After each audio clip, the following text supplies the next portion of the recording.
Jeremy, that's Jeremy Hunt, tried to call you. So it looks as if Mr. Hunt was trying to call you Mr. Murdoch directly. Is that your understanding? That seems to be what it says, that Mr. Hunt tried to call me.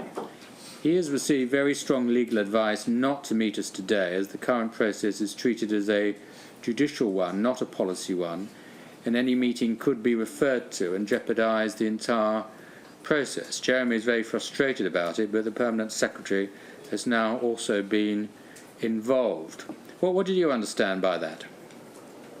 I understood that there was a meeting scheduled with Mr. Hunt and presumably his advisors, and I certainly was bringing along my public affairs executive, and that it was cancelled because of advice that, as a minister, he shouldn't meet with someone who had an issue before the government.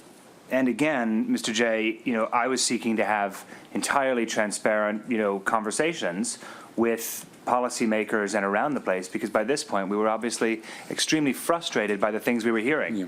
I'd also add that a lot of the communications that were coming back from government and from politicians, I took with a grain of salt, given the fact that we had been hearing many, many sides. People were speaking out of different sides of their mouth, it seemed to me. The email from Mr. Michel continues, my advice would be not to meet him today, as it would be counterproductive for everyone, but you could have a chat with him on his mobile, which is completely fine, and I will liaise with his team privately as well, which suggests, well, if you do it surreptitiously by direct mobile phone contact, well, then no one will find out about it.